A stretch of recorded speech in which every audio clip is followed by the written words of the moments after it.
पश्चिम बंगाल का आसनसोल शहर कोयला खदानों के लिए जाना जाता है, लेकिन आज चिटफंड फ्रॉड के काले साए में डूबा है। शारदा और रोजा वैली चिटफंड के घाव अभी भरे नहीं थे कि 2025 में फिर एक चिटफंड का खुलासा हुआ और ये अनलाइसेंस्ड कंपनी 14% मासिक रिटर्न का लालच देकर लगभग 3000 से ज़्यादा परिवारों को 350 करोड़ का चूना लगाकर 9-11 है। मुख्य आरोपी टीएमसी लीडर शकील अहमद के बेटे तहसीन अहमद है। ये सिर्फ स्कैम नहीं बल्कि एक भोली भाली बेबस अनपढ़ और कम पढ़ी लिखी जनता के साथ फ्रॉड और धोखाधड़ी है। सबसे बड़ा सवाल उठता है, जिनकी जिम्मेदारी थी जिन एजेंसियों की फ्रॉड रोकने की, वो कहाँ थे? 2022 से खुला नंगा नाच चल रहा था फ्रॉड का, तब क्या इनकी जिम्मेदारी नहीं बनती? उन जिम्मेदारों पर भी कार्रवाई आखिर कब होगी?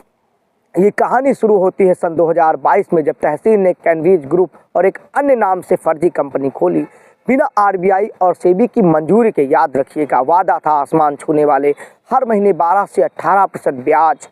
एजेंट घर घर लोगों के पहुंचे, गरीब और मध्यम वर्ग को टारगेट किया, पैसा दोगुना, रिस्क कम। लोग सुनकर इसके झांसे में आते हैं। लोग सोना गिरवी रखकर, एफडी तोड़कर बच्चों की पढ़ाई का पैसा भी इधर झोंक देते हैं कि अगले साल सब कुछ आएगा। कुछ समय में अच्छा रिटर्न मिला, विश्वास बना, लेकिन स्कीम पोंजी थी, यानी नए निवेशकों के पैसे से पुरानों को पैसा चुकाया जाता जब तक, और एक समय पैसा आने के बाद ले डूबते। मैतुसी दत्ता ने बताया, मैंने 20 लाख रुपए का सोना गिरवी रखकर अधिक ब्याज के लालच में पैसा जमा किया था। आज ऑफिस बंद है, तहसीन गायब है।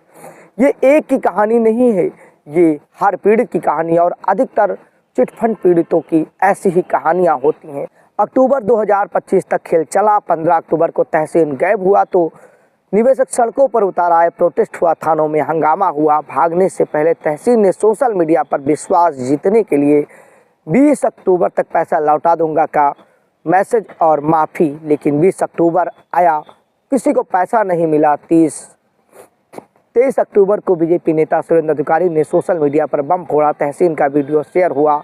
3 साल से टीएमसी लीडर के बेटे ने 3000 परिवारों को अंधेरे में रखकर खुली लूट की। 350 करोड़ के फ्रॉड का आरोप है। पैसा पीड़ितों को वापस कब मिलेगा? कब उनकी गाढ़ी कमाई वापस मिलेगी? या रोजा वैली और शारदा चिटफंड जैसे ये भी मामला 9-11 हो जाएगा? या उसी धीमी रफ्तार से पीड़ित परेशान होते रहेंगे, अपने पैसे के लिए दर दर की ठोकर खाएंगे? मामला बिहार के बाद अब बंगाल चुनाव में तेजी से है। बीजेपी ने इसे टीएमसी का मॉनिटरिंग वोट बैंक स्कैम करार दिया। सुरेंद्र अधिकारी टीएमसी की मिली भगत के बिना इतना बड़ा फ्रॉड नहीं हो सकता, ऐसा आरोप लगाते हैं।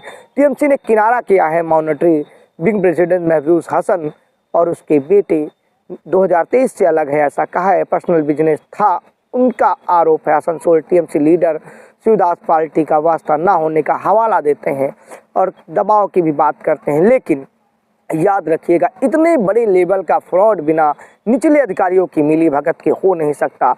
जब 3000 परिवारों को साधा गया, उनको चीज़ें समझाई गई, उनसे पैसा लिया गया, जमा किया गया, ट्रांजैक्शन क्या खुले में इन एजेंसियों की जिनके मुखबिर होते हैं, सूचनाओं को जानकर लोगों को सतर्क करना और फ्रॉडियों को, चोरों को गिरफ्तार करना, आखिर वो कहाँ सोए थे? या उनकी जेब गर्म होने के बाद वो सोने का नाटक कर रहे थे?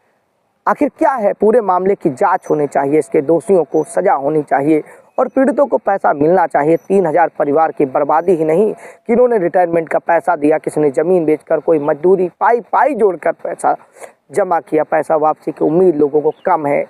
सेबी, ईडी और तमाम जांच एजेंसियों पर लोगों को भरोसा जरूर है, लेकिन ये भरोसा तब टूट जाता है जब सहारा हो, चाहे फिर पीएसएल हो, रोजा वैली हो, शारदा चिटफंड हो, इन चिटफंड पीड़ित दर दर की ठोकर के बाद भी मूलधन के लिए तरस जाते हैं।